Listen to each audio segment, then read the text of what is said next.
شاہ عطار پر ہر آن رحمت کی نظر رکھنا، شاہ عطار پر ہر آن رحمت کی نظر رکھنا، کرے دن رات یہ سنت کی خدمت یا رسول اللہ۔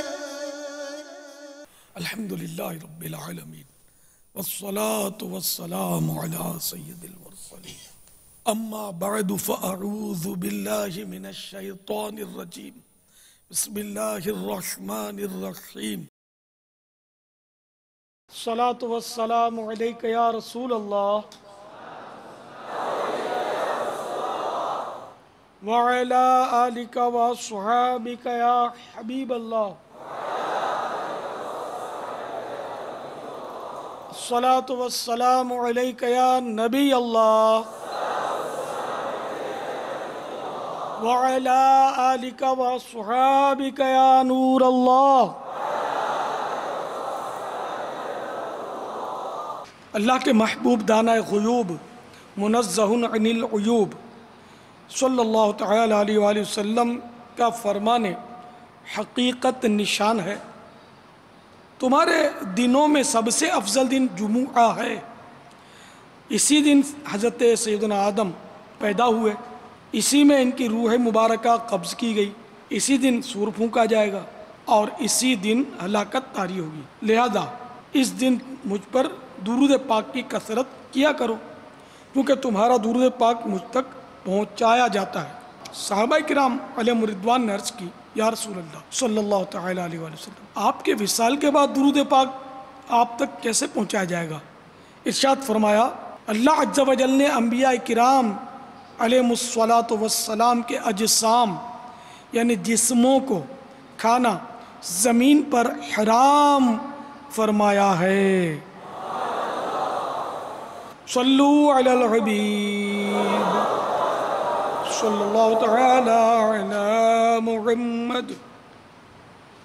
الحمدللہ ثم الحمدللہ، ہم نے جیتے جی ایک بار پھر ماہ رجب المرجب کو پا لیا۔ آج رجب المرجب 1431 سنہ ہجری کی 5ویں شب ہے۔ رجب المرجب میں جہاں بہت ساری برکتیں ہیں، الحمدللہ اس کی 6ٹھی تاریخ کو اللہ کے ایک مقبول بندے عطا رسول خواجہ خواجگاں حضرت سیدنا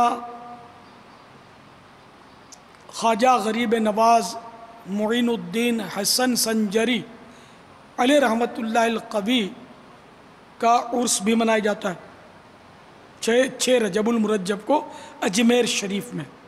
منقول ہے، عند ذکر الصالحین تنزل الرحمہ، صالحین کا جہاں ذکر ہوتا ہے، نیک بندوں کا تذکرہ ہوتا ہے، وہاں اللہ کی رحمت کا نزول ہوتا ہے۔ تو الحمدللہ ہم اللہ کے ایک نیک بندے کے تذکرے کو سننے لگے ہیں، ہم امید کرتے ہیں کہ اللہ کی رحمت نے ہمیں ڈھانپا ہوا ہوگا۔ تو سلسلہ عالیہ چشتیہ کے عظیم پیشوا خواجہ خواجگان سلطان الہند حضور سیدنا خواجہ غریب نواز حسن سنجری علیہ رحمت اللہ القوی کی بڑی شان ہے۔ جب مدینہ منورہ زادہ اللہ شرفا و تعظیمہ میں حاضر ہوئے تو آپ کو حضرت سید المرسلین خاتم النبیین جناب رحمت للعالمین صلی اللہ تعالیٰ علیہ وآلہ وسلم کی طرف سے بشارت ملی، اے معین الدین، تو ہمارے دین کا معین یعنی دین کا مددگار ہے۔ معین الدین کے معنی ہے دین کا مددگار۔ تو یہ نام نہیں ہے، یہ لقب ہے۔ آپ کا نام تو حسن ہے، ہمارے یہاں یہ نام رکھا جاتا ہے، یہ خود ستائی والا معاملہ ہے کہ معین الدین یہ امام حضرت سیدنا خواجہ غریب نواز کو بارگاہ رسالت سے لقب ملا ہے، تو ہم غلام معین الدین ہیں، معین الدین کے غلام ہیں الحمدللہ۔ تو بہرحال یہ کہ ارشاد ہوا اے معین الدین تو ہمارے دین کا معین یعنی دین کا مددگار ہے، تجھے ہندوستان کی ولایت عطا کی، اجمیر جا، تیرے وجود سے بے دینی دور ہوگی اور اسلام رونق پذیر ہوگا۔ چنانچہ سیدنا سلطان الہند خواجہ غریب نواز رحمت اللہ تعالی علیہ مدینۃ الہند اجمیر شریف تشریف لائے۔ آپ رحمت اللہ تعالی علیہ کی مساعی جمیلہ سے لوگ جوق در جوق حلقہ بگوش اسلام ہونے لگے۔ وہاں کے کافر راجہ پرتھوی راج کو اس سے بڑی تشویش ہوئی، چنانچہ اس نے اپنے یہاں کے سب سے خطرناک اور خوفناک جادوگر اجے پال جوگی کو سرکار خواجہ غریب نواز رحمت اللہ تعالی علیہ کے مقابلے کے لیے تیار کیا۔ اجے پال جوگی اپنے چیلوں کی جماعت لے کر خواجہ غریب نواز کے پاس پہنچ گیا۔ مسلمانوں کا اضطراب دیکھ کر یعنی پریشانی دیکھ کر حضور خواجہ غریب نواز رحمت اللہ تعالی علیہ نے ان کے گرد ایک حصار کھینچ دیا اور حکم فرمایا کہ کوئی مسلمان اس دائرے سے باہر نہ نکلے۔ ادھر جادوگروں نے جادو کے زور سے پانی، آگ اور پتھر برسانے شروع کر دیے، مگر یہ سارے وار حصار یعنی سرکل کے قریب آ کر بیکار ہو جاتے۔ اب انہوں نے ایسا جادو کیا کہ ہزاروں سانپ پہاڑوں سے اتر کر خواجہ صاحب رحمت اللہ تعالی علیہ اور مسلمانوں کی طرف لپکنے لگے، مگر جوں ہی وہ حصار کے قریب آتے مر جاتے۔ جب چیلے ناکام ہو گئے تو خود ان کا گرو یعنی استاد خوفناک جادوگر اجے پال جوگی جادو کے ذریعے طرح طرح کے شعبدے دکھانے لگا، مگر حصار کے قریب جاتے ہی سب کچھ غائب ہو جاتا۔ جب اس کا کوئی بس نہ چلا تو وہ بپھر گیا اور غصے سے پیچ و تاب کھاتے ہوئے اس نے اپنا مرگ چھالا یعنی ہرنی کا چمڑا بالوں والا ہوا میں اچھالا اور کود کر اس پر جا بیٹھا اور اڑتا ہوا ایک دم بلند ہو گیا۔ مسلمان گھبرا گئے کہ نہ جانے اب اوپر سے کیا آفت برپا کرے۔ میرے آقا غریب نواز رحمت اللہ تعالی علیہ اس کی حرکت پر مسکرا رہے تھے۔ آپ رحمت اللہ تعالی علیہ نے اپنی نالین مبارکین یعنی مبارک جوتیوں کو اشارہ کیا، اشارہ پاتے ہی وہ جوتیاں بھی تیزی کے ساتھ اڑتی ہوئی جادوگر کے تعاقب میں روانہ ہوئی اور دیکھتے ہی دیکھتے اوپر پہنچ گئی، جادوگر کے بھی اوپر پہنچ گئی اور اس کے سر پر تڑا تڑ پڑنے لگی۔ ہر ضرب میں وہ بوکھلا کر نیچے اتر رہا تھا، یہاں تک کہ عاجز ہو کر اترا اور سرکار غریب نواز کے قدموں پر گر پڑا اور سچے دل سے توبہ کر کے مسلمان ہو گیا۔ آپ رحمت اللہ تعالی علیہ نے اسلامی نام عبداللہ رکھا اور وہ خواجہ غریب نواز رحمت اللہ تعالی علیہ کی نظر فیض اثر سے ولایت کے اعلیٰ مقام پر فائز ہوا اور عبداللہ بیابانی کے نام سے مشہور ہوا۔ آج بھی حضرت سیدنا عبداللہ بیابانی جو سابقہ خوفناک جادوگر، آج بھی ان کا مزار عبداللہ بیابانی قدس سرہ ربانی، ان کا مزار خواجہ غریب نواز کے قدموں میں موجود ہے۔ اللہ عز و جل کی ان پر رحمت ہو اور ان کے صدقے ہماری مغفرت ہو۔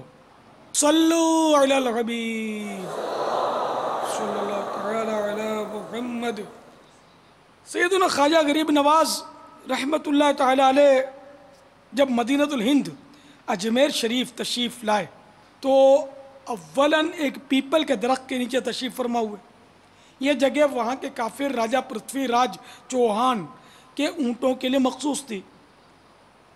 راجہ کے کارندوں نے آ کر آپ رحمۃ اللہ تعالی علیہ پر روب جھاڑا اور بے ادبی کے ساتھ کہا کہ آپ لوگ یہاں سے چلے جائیں کیونکہ یہ جگہ راجہ کے اونٹوں کے بیٹھنے کی ہے. خواجہ صاحب رحمۃ اللہ تعالی علیہ نے فرمایا اچھا ہم لوگ جاتے ہیں, تمہارے اونٹ یہاں بیٹھیں. چنانچہ اونٹوں کو وہاں بٹھا دیا گیا. صبح ساربان آئے. ساربان اونٹ کی نگرانی اور نگہبانی وغیرہ جو کرتے ہیں نا ان کو کہتے ہیں. صبح ساربان آئے اور اونٹوں کو اٹھانا چاہا لیکن باوجود ہر طرح کی کوشش کے اونٹ نہ اٹھے. ساربان نے ڈرتے جھجکتے حضرت سیدنا خواجہ غریب نواز رحمۃ اللہ تعالی علیہ کی خدمت سراپا کرامت میں حاضر ہو کر اپنی گستاخی کی معافی مانگی.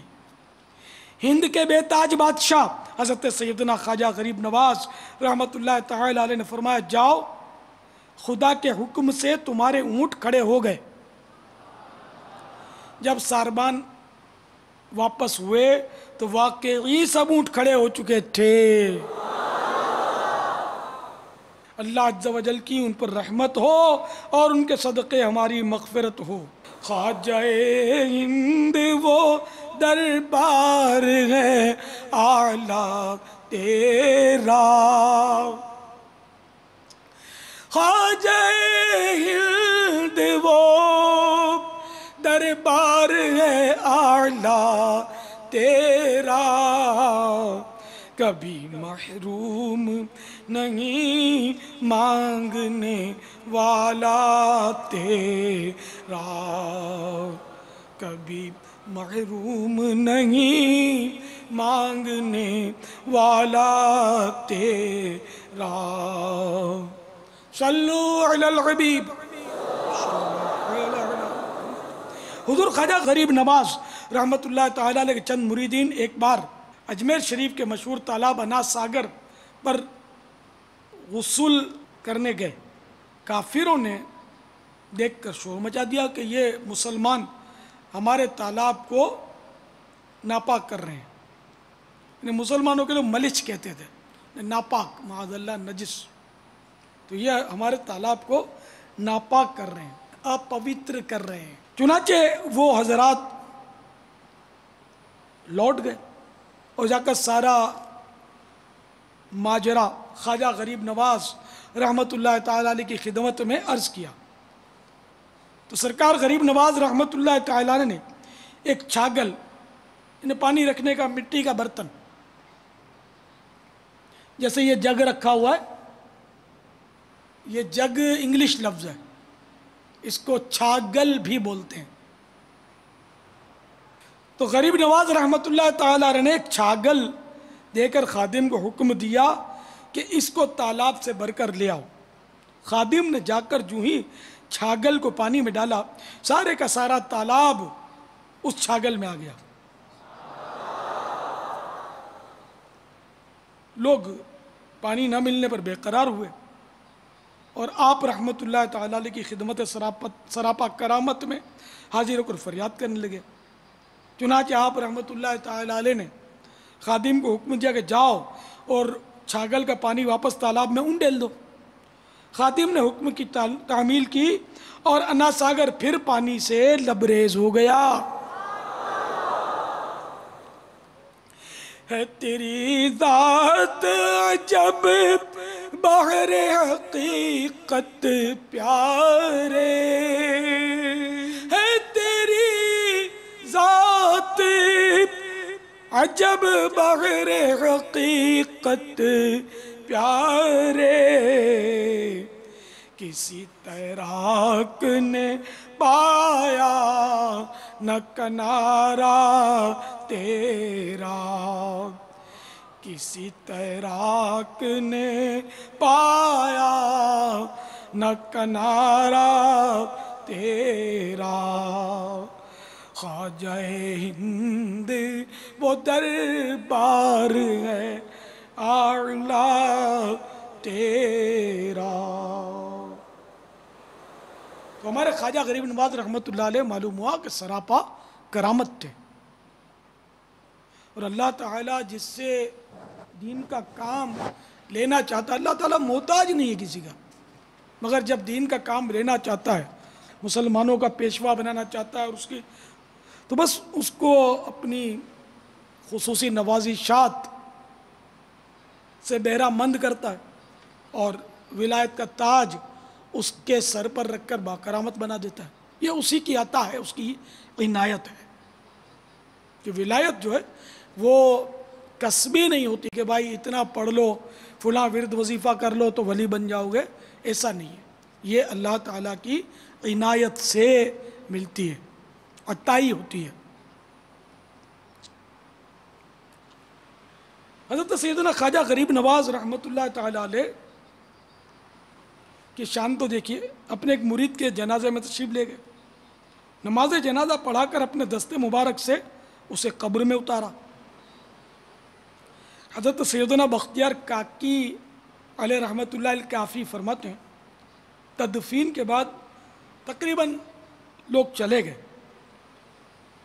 مگر حضور خواجہ غریب نواز رحمۃ اللہ تعالی علیہ اس کی قبر کے پاس تشریف فرما رہے۔ اچانک آپ کے چہرے زیبا پر رنج و غم کے آثار نمایاں ہوئے۔ کچھ دیر کے بعد آپ کی زبان حق ترجمان پر الحمدللہ رب العالمین جاری ہوا، اور آپ کے چہرے پر اطمینان کے آثار ظاہر ہو گئے۔ بختیار کاکی علیہ رحمۃ اللہ باقی فرماتے ہیں، میرے استفسار یعنی پوچھنے پر فرمایا، میرے اس مرید پر عذاب کے فرشتے آ پہنچے جس پر میں پریشان ہو گیا۔ اتنے میں میرے مرشد کریم حضرت سیدنا خواجہ عثمان ہرونی علیہ رحمۃ اللہ الغنی تشریف لائے۔ یہ عموماً عثمان ہارونی بولتے ہیں لوگ، کوئی عثمان ہارونی بولتا ہے، کوئی عثمان ہرونی پڑھتا ہے، تو یہ اصل تلفظ ہے عثمان ہرونی۔ خواجہ غریب نواز کے پیر و مرشد کا اس میں گرامی ہے خواجہ عثمان ہرونی علیہ رحمۃ اللہ الغنی۔ تو آپ تشریف لائے اور فرشتوں سے اس کی سفارش کرتے ہوئے فرمایا، اے فرشتوں، یہ بندہ میرے مرید معین الدین علیہ رحمۃ اللہ المبین کا مرید ہے، اس کو چھوڑ دو۔ فرشتے کہنے لگے یہ سخت گناہگار تھا۔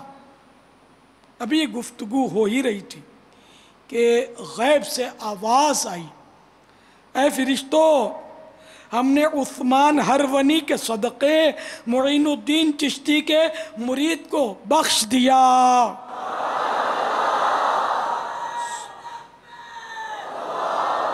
اللہ اکبر، یا رسول اللہ صلی اللہ علیہ وسلم۔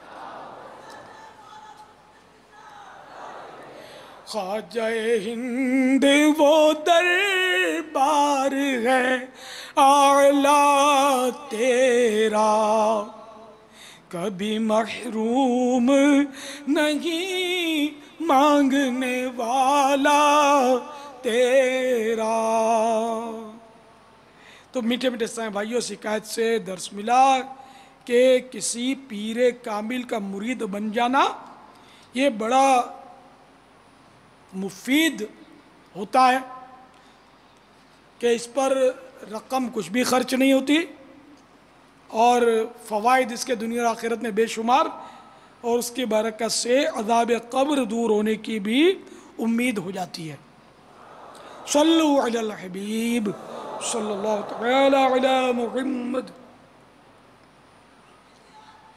حضرت سیدنا خواجہ غریب نواز رحمت اللہ تعالی علیہ کی عمر شریف جب 15 برس کی ہوئی تو والد گرامی کا سایہ شفقت سر سے اٹھ گیا۔ وراثت میں ایک باغ اور ایک پنچکی ملی، اسی کو اپنے لیے ذریعہ معاش بنایا، خود ہی باغ کی نگہبانی کرتے اور اس کے درختوں کی آبیاری فرماتے۔ ایک روز آپ رحمت اللہ تعالی علیہ اپنے باغ میں پودوں کو پانی دے رہے تھے کہ اس دور کے مشہور مجذوب حضرت سیدنا ابراہیم قندوزی علیہ رحمت اللہ القوی باغ میں داخل ہو گئے۔ جو ہی آپ رحمت اللہ تعالی علیہ کی نظر اس اللہ کے مقبول بندے پر پڑی، فوراً سارا کام چھوڑ کر دوڑے اور سلام کر کے دست بوسی کی اور نہایت ہی ادب سے ایک درخت کے سائے میں بٹھایا۔ پھر ان کی خدمت میں تازہ انگوروں کا ایک خوشہ انتہائی عاجزی کے ساتھ پیش کیا اور ان کے سامنے ادب سے 2 زانو، جس طرح نماز میں اتحیات میں بیٹھتے ہیں نا، اس طرح 2 زانو بیٹھ گئے۔ جب بھی بیان بھی ہو رہا ہو، سنت و میرا درس ہو رہا ہو، کوشش کیا کریں کہ 2 زانو جب تک بیٹھ سکیں بیٹھ جائیں، اس کا بھی انشاءاللہ ثواب ملے گا ادب کا۔ تھک جائیں تو جس طرح چاہیں بیٹھیں، پھر تھکن دور ہو جائے تو پھر یاد آنے پر 2 زانو ہو جائے کریں۔ اسی طرح اللہ والوں کی بارگاہوں میں اور علماء کرام کے پاس حاضری ہو، اس وقت بھی ادباً 2 زانو بیٹھنا کار ثواب ہے۔ نہ جانے اللہ تعالیٰ کو ہماری کون سی ادا پسند آ جائے اور ہماری بخشش کا باعث بن جائے۔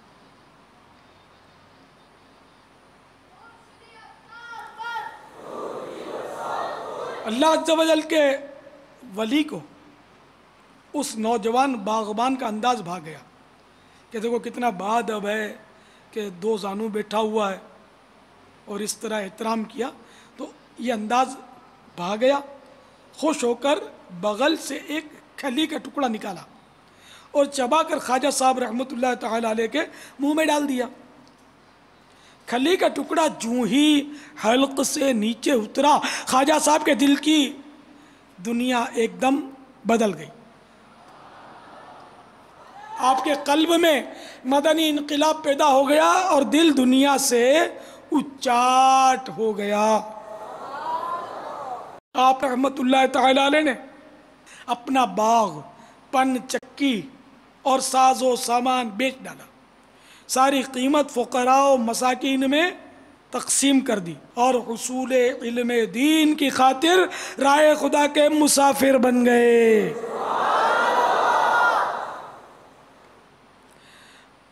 اللہ عز و جل نے آپ رحمت اللہ تعالی علیہ پر بے حساب کرم نوازیاں فرمائیں اور آپ رحمت اللہ تعالی علیہ اولیاء کرام رحمہم اللہ السلام کے پیشوا اور ہند کے بے تاج بادشاہ بن گئے۔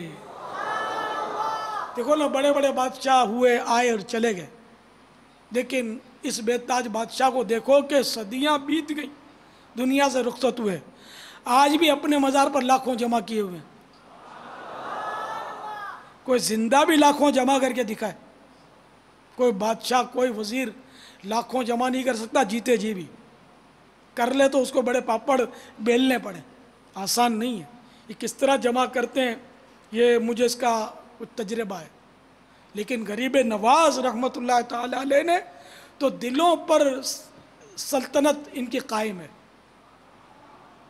اور لوگ دنیا بھر سے کھینچے چلے جاتے ہیں اور صدیاں بیت گئیں، آج بھی سلطان الہند خواجہ غریب نواز کی سلطنت لاکھوں لاکھ بلکہ کروڑا کروڑ افراد کے دلوں پر قائم ہے۔ یعنی نہ صرف مسلمان بلکہ کفار بھی آپ کے دربار میں سر نیاز آ کر جھکاتے ہیں۔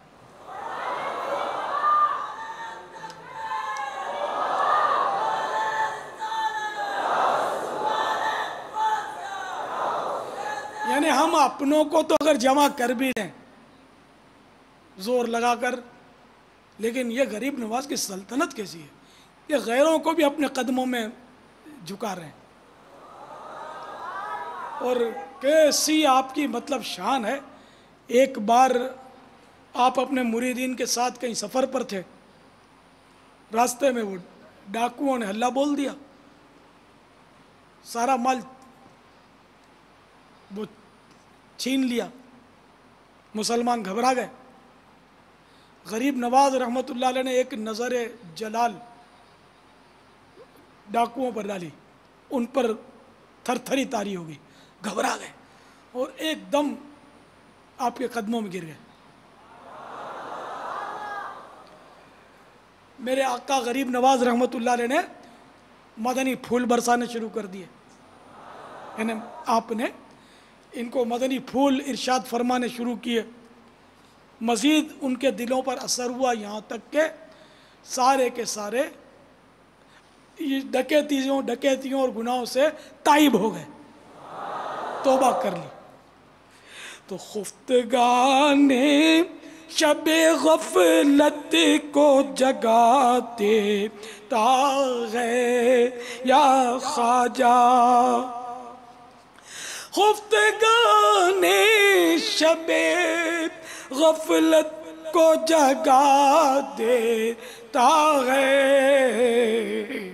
سال ہا سال وہ راتوں کا نہ سونا تیرا، سال ہا سال وہ راتوں کا نہ سونا تیرا، خواجہ ہند وہ دربار ہے اعلیٰ تیرا، کبھی محروم نہیں مانگنے والا تیرا.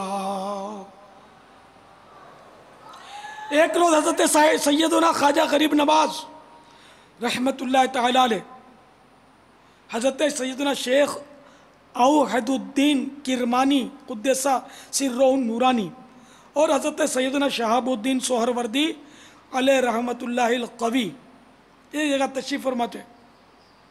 یہ تینوں حضرات تشریف فرماتے ہیں کہ ایک لڑکا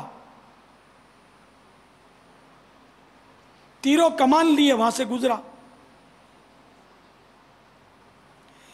اسے دیکھتے ہی حضور خواجہ غریب نواز رحمت اللہ علیہ نے فرمایا یہ بچہ دہلی کا بادشاہ ہو کر رہے گا. بالآخر یہی ہوا کہ کچھ عرصے میں وہ لڑکا دہلی کا بادشاہ بن گیا اور آج بھی اس کا نام مشہور ہے تاریخ میں. ہو سکتا ہے آپ میں سے بہت سو نے سنا ہو. اس کا نام ہے سلطان شمس الدین التمش. یہ وہی بادشاہ ہے کہ جس کی پیش گوئی میرے آقا خواجہ غریب نواز نے اس کے لڑکپن میں فرما دی تھی. تمہارے منہ سے جو نکلی وہ بات ہو کے رہی، کہا جو دن کو کہ شب ہے تو رات ہو کے رہی. صلو علی الحبیب صلی اللہ تعالی علی محمد. میٹھے میٹھے اسلامی بھائیو، ہو سکتا ہے کہ شیطان کسی کے دل میں یہ وسوسہ ڈالے کہ غیب کا علم تو صرف اللہ عز و جل ہی کو ہے. خواجہ صاحب رحمت اللہ علیہ نے کیسے غیب کی خبر دے دی؟ تو عرض یہ ہے کہ اس میں کوئی شک نہیں کہ اللہ عز و جل عالم الغیب والشہادہ ہے. اس کا علم غیب ذاتی ہے اور ہمیشہ ہمیشہ سے ہے. یعنی اس کا علم غیب ذاتی ہے، اسے کسی نے نہیں دیا، اپنے آپ ہے. اس کو علم غیب کسی کا دیا ہوا نہیں ہے اور ہمیشہ ہمیشہ ہمیشہ سے ہے، جس کا کوئی سرا ہی نہیں ہے. اب جب کب کی یہاں گنجائش ہی نہیں ہے، ہمیشہ ہمیشہ سے. جبکہ انبیاء کرام علیہ الصلوۃ والسلام اور اولیاء اعظام رحمہم اللہ السلام کا علم غیب عطائی ہے. عطائی مانے دیا ہوا. کس کا دیا ہوا؟ اللہ تبارک و تعالی کا دیا ہوا ہے. اور ہمیشہ ہمیشہ سے بھی نہیں، یعنی جب دیا تب سے ہے، جب سے دیا تب سے ہے، ہمیشہ ہمیشہ سے نہیں ہے. تو یہ فرق ہے.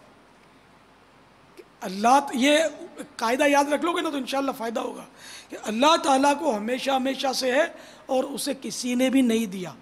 اس کا علم غیب ذاتی ہے اور ہمیشہ سے ہے، اور باقیوں کا اولیاء کرام وغیرہ کا علم غیب یہ عطائی ہے اور ہمیشہ ہمیشہ سے نہیں ہے، جب سے دیا تب سے ہے۔ تو اس فرق کے ہو جانے کے بعد اس میں معاذ اللہ اللہ تعالیٰ کی مماثلت نہ رہی، یعنی اللہ تعالیٰ سے ہم نے ملا دیا، اللہ جیسا کر دیا، یہ نہیں کہا جائے گا۔ فرق آ گیا نا؟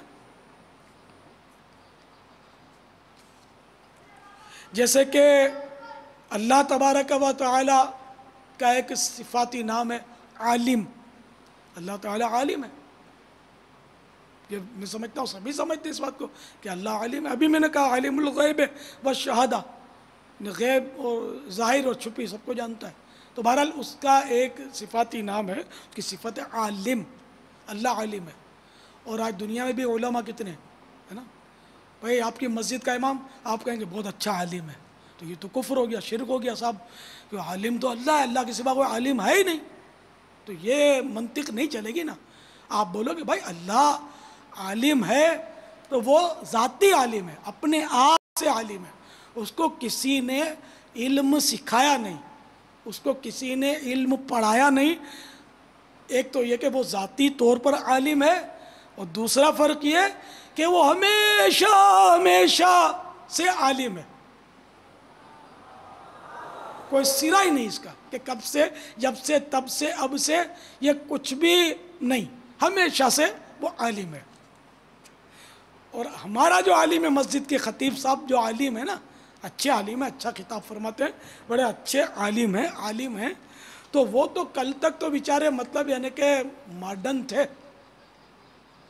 یہ تو دعوت اسلامی کے مدنی ماحول میں آ گئے، مثال کے طور پر دعوت اسلامی کے مدنی ماحول میں آ گئے، اور پھر ان کو جذبہ پیدا ہوا تو دعوت اسلامی کے جامعۃ المدینہ میں داخلہ لے لیا، تھے بڑے ذہین تو اچھا پڑھے، اور ماشاءاللہ یہاں سے پڑھ کر یہ درس نظامی انہوں نے پورا کیا، دستار بندی ہوئی، مزید انہوں نے پڑھا، تخصص فی الفقہ بھی کر لیا، ہے نا، پڑھتے پڑھتے پھر وہ یہ بہت بڑے عالم بن گئے۔ تو یہ کب سے عالم بنے؟ پڑھ کر جب عالم کی تعریف ان پر صادق آئی، عالم بن گئے۔ تو یہ فرق ہو گیا نا۔ اور دوسرا یہ کہ یہ خود بخود ماں کے پیٹ سے عالم نہیں ہے، اگر کوئی بالفرض ماں کے پیٹ سے بھی عالم بن کر آتا ہے تب بھی یہ نہیں کہا جائے گا کہ وہ اللہ جیسا ہے، کہ اللہ کب کسی کے ماں کے پیٹ سے نکلا ہے؟ اللہ تعالیٰ کو تو کسی نے بھی نہیں جنا، نہ اس نے کسی کو جنا، نہ وہ ماں ہے، نہ باپ ہے، نہ بیٹا ہے، اللہ تعالیٰ ان چیزوں سے تو پاک ہے۔ تو عالم بھی در حقیقت اس کو اللہ نے بنایا، بظاہر بندے نے اس کو پڑھایا، حقیقت میں اللہ نے اسباب پیدا فرمائے تو اللہ نے بنایا۔ تو یہ فرق ہو گیا نا کہ عالم، اللہ بھی عالم ہے اور بندہ بھی عالم ہے، لیکن دونوں میں فرق ہے۔ یہاں تو ایک اور بھی فرق ہے، اللہ تعالیٰ کا علم تو لا متناہی ہے، کہ کوئی یعنی کہ حد ہی نہیں ہے، بندے کا علم متناہی ہے، محدود ہے، جتنا اللہ نے دیا اتنا ہے، ایک ذرہ بھی زیادہ نہیں ہے۔ پھر بندے کو نسیان کا بھی حساب کتاب ہوتا ہے، بھول بھی جاتا ہے، اللہ تعالیٰ بھول سے بھی پاک ہے، تو بڑا فرق ہے۔ لیکن عالم ہم نے جب کہا کسی کو تو آپ یعنی کہ وہ ایک دم آنکھیں نکال کر گورو کہ شرک کر دیا، کافر ہو گیا، مرتد ہو گیا، اللہ عالم ہے، اس کے سوا کوئی عالم ہو ہی نہیں سکتا، نہیں۔ تو اسی طرح اللہ تعالیٰ کو علم غیب ہے، تو اس کا مطلب یہ ہرگز نہیں کہ دوسرے کو علم غیب نہیں ہو سکتا، اللہ کے دیے سے دوسرے کو بھی علم غیب ہو سکتا ہے، بلکہ ہے۔ جیسا کہ ابھی آپ نے حضور خواجہ غریب نواز رحمۃ اللہ تعالی علیہ کی کرامت سنی۔ اب اگر کوئی یوں کہے کہ بھئی غیب تو چھپی ہوئی بات کو بولتے ہیں، تو جب اللہ نے بتا دیا بندے کو تو اس کے لیے غیب تو رہا نہیں، تو ظاہر ہو گیا، یہ ایک وسوسہ شیطان ڈال سکتا ہے۔ تو پھر تو اللہ کو بھی عالم الغیب نہ کہا جائے نا۔ تو جب اللہ تعالیٰ سے کوئی بات چھپی ہی نہیں ہے، جب کوئی بات اللہ تعالیٰ سے چھپی ہوئی ہے نہیں، واقعی کوئی بھی چیز، کوئی بھی بات، کوئی ذرہ، کچھ بھی چھپا ہوا نہیں ہے۔ ہماری بہت ساری چیزیں ہم سے چھپی ہوئی ہیں، آپ کو آپ کی کلیجی نظر آتی ہے؟ آپ کہیں گے نہیں آتی ہے نا. تو آپ کی کلیجی اللہ سے نہیں چھپی ہوئی. ایک ایسے مثال ذہن میں آئی تو میں نے دے دی. اللہ تعالیٰ سے کچھ بھی چھپا ہوا نہیں ہے. ہم سے ہماری اپنی چیزیں چھپی ہوئی ہیں، بلکہ ہماری پیٹھ ہم سے چھپی ہوئی ہے. چلو دیکھ کے بتاؤ اپنی پیٹھ. آپ نہیں دیکھ سکتے، مڑیں گے آپ نہیں دیکھتے. بہت کوئی ورزش کر لے اور تھوڑی سی جھلک اپنی پیٹھ کی دیکھ لے تو وہ ایک الگ بات ہے، ورنہ یا آئینوں کے ذریعے کوئی ترکیب بنا کے دیکھ لے تو وہ الگ بات ہے. لیکن اللہ تعالیٰ تو اسباب کا بھی تو محتاج نہیں ہے نا. وہ تو ایک میں سمجھا رہا ہوں مثال کے لیے. تو اللہ کے علم میں اور ہمارے علم میں یقیناً اتنا فرق ہے کہ اس کو ملایا ہی نہیں جا سکتا. تو بہرحال یہ کہ اللہ تعالیٰ کو جب عالم الغیب کہتے ہیں تو اس کا مطلب غیب کی کوئی تعریف اور ہے. غیب کے معنی وہ نہیں جو شیطان نے آپ کے کان میں بول دیا کہ غیب معنی چھپی ہوئی چیز، اور بندے کو جب بتا دیا گا تو اس کو غیب تو علم غیب ہوا ہی نہیں. بتانے کے باوجود وہ علم غیب ہی رہا، ورنہ پھر اللہ کو بھی عالم الغیب کہنا پھر نہیں چاہیے. اور آپ بولیں گے نہیں تو نہیں کیسے؟ تو قرآن نے کہا ہے هو اللہ الذی کی آپ نے وہ آیتیں تو سنی ہی ہوں گی، بہت سو کو یاد ہوں گی. سورہ حشر کی آخری 3 آیتیں جس کی فضیلت بھی بہت ہے کہ صبح و شام اگر کوئی اللہ السمیع العلیم من الشیطان الرجیم 3 بار پڑھے، بسم اللہ بھی پڑھ لے، اور پھر هو اللہ الذی سے آخر تک پورا کر لے، تو اس میں اس کی فضیلت یہ کہ صبح پڑھے تو شام تک، اور شام کو پڑھے تو صبح تک 70,000 فرشتے اس کے لیے دعائے مغفرت کرتے ہیں.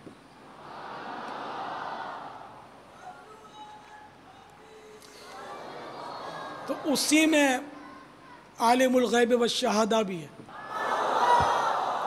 تو کیا 1 منٹ کا بھی کام نہیں ہے.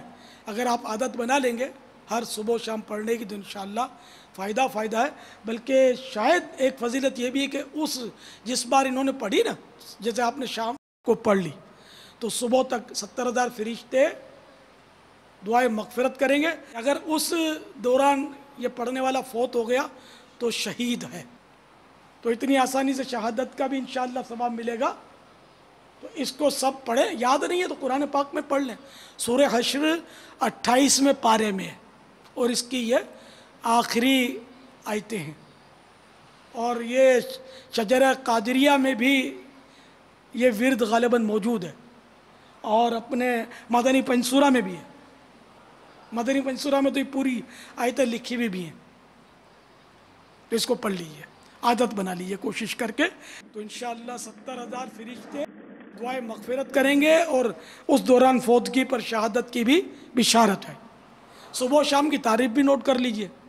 صبح سے مراد ہمارے ہاں صبح بھائی کسی کی 8 بجے ہوتی ہے، کسی کی 10 بجے، اور کوئی سمن شاہ ہوتا ہے تو اس کی 12 بجے صبح ہوتی ہے، ناشتہ کرتا ہے اٹھ کے 12 بجے. خاص کر اتوار وغیرہ چھٹی کے دن لوگ سوئے پڑے رہتے ہیں، ان کی صبح بہت دیر سے ہوتی ہے، 12-1 بجے اٹھ کے ناشتہ کرتے ہوں گے.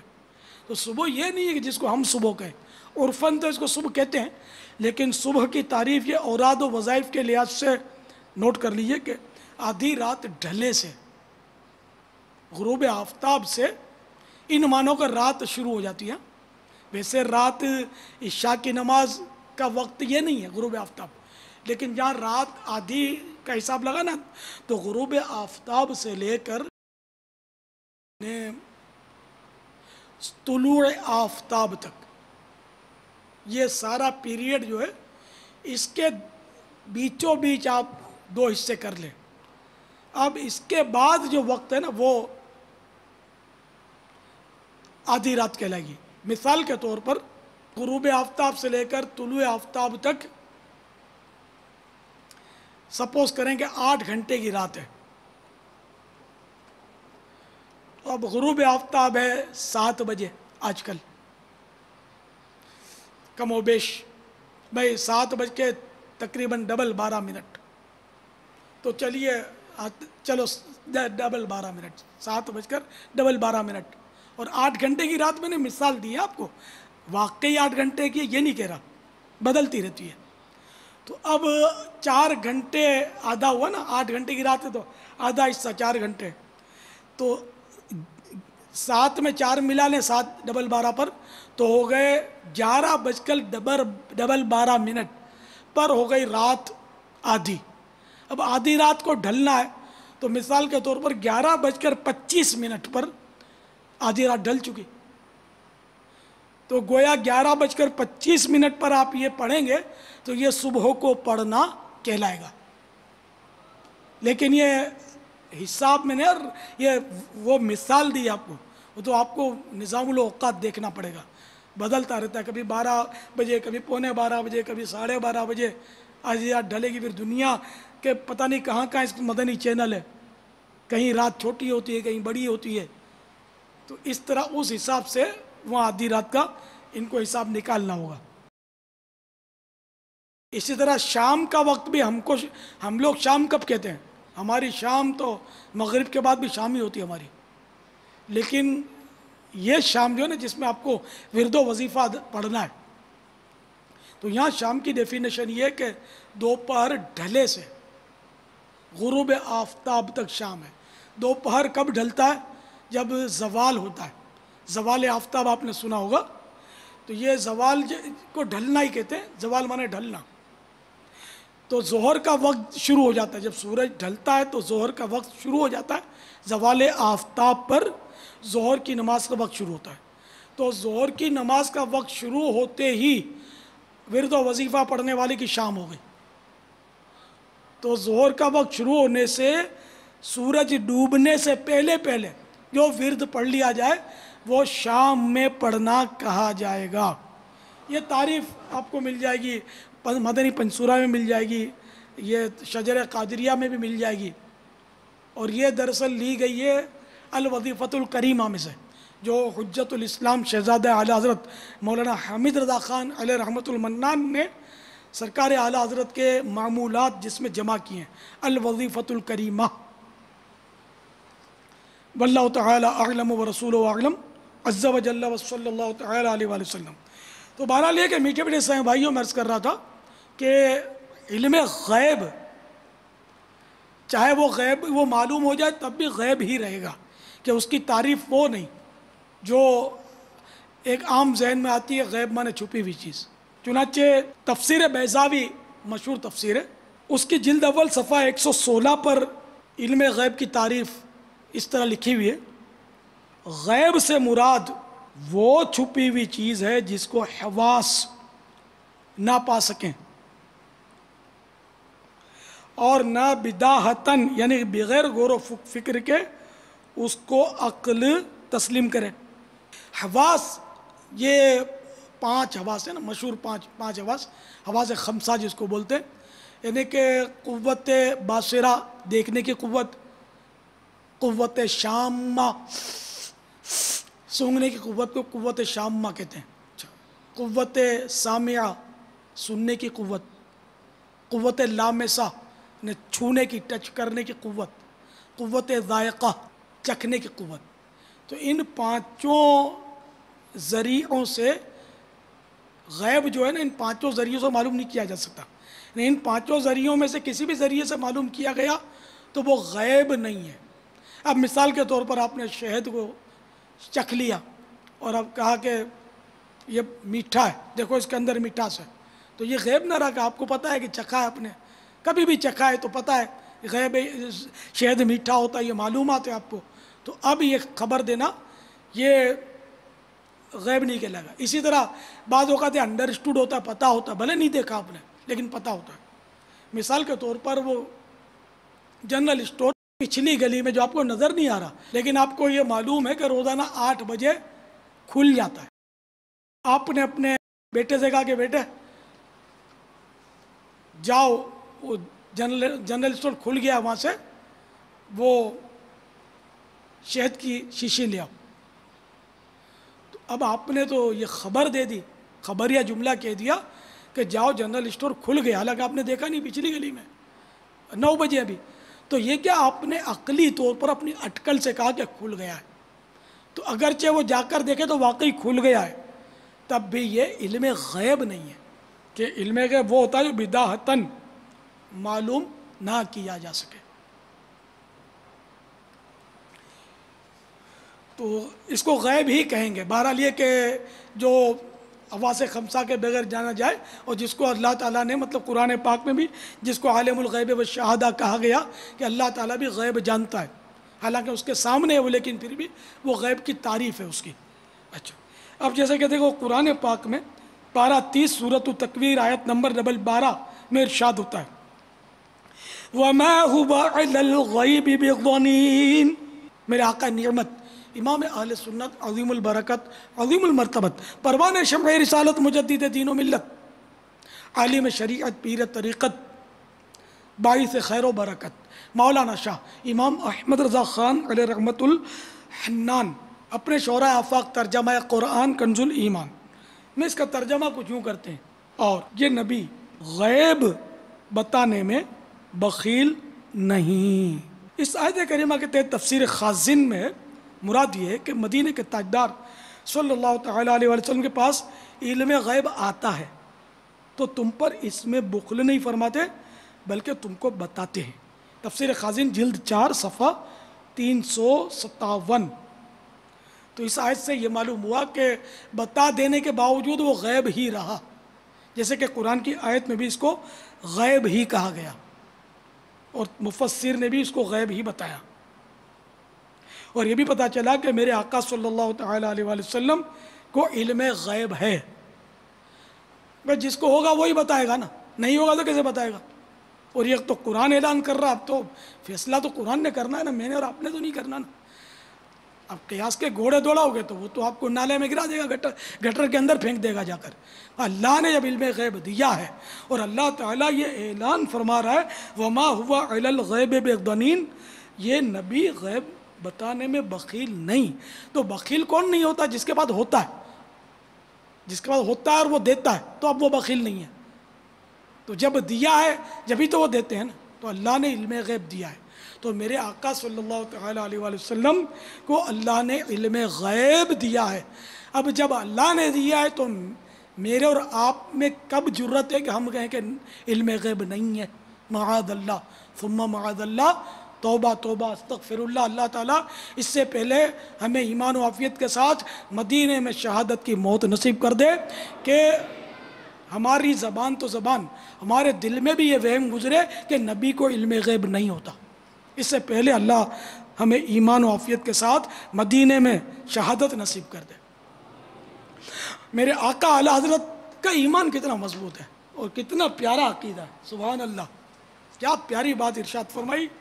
اور کوئی غیب کیا تم سے نہاں ہو بھلا، اور کوئی غیب کیا تم سے نہاں ہو بھلا، جب نہ خدا ہی چھپا تم پہ کروڑوں درود، جب نہ خدا ہی چھپا تم پہ کروڑوں درود.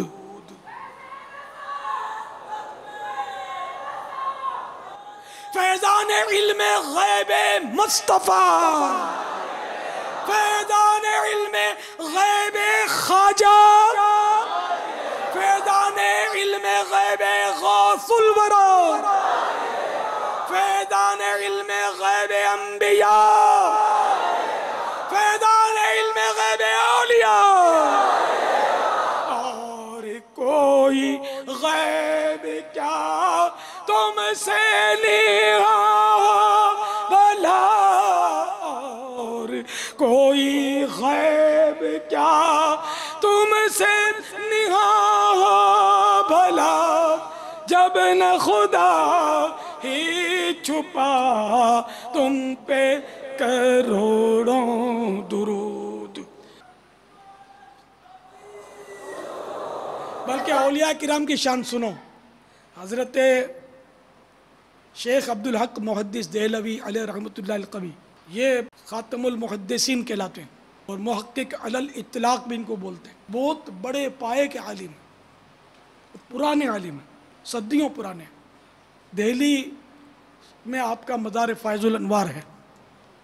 یہ فرماتے ہیں اخبار الاخیار ان کی اپنی تصنیف ہے. اخبار الاخیار صفحہ نمبر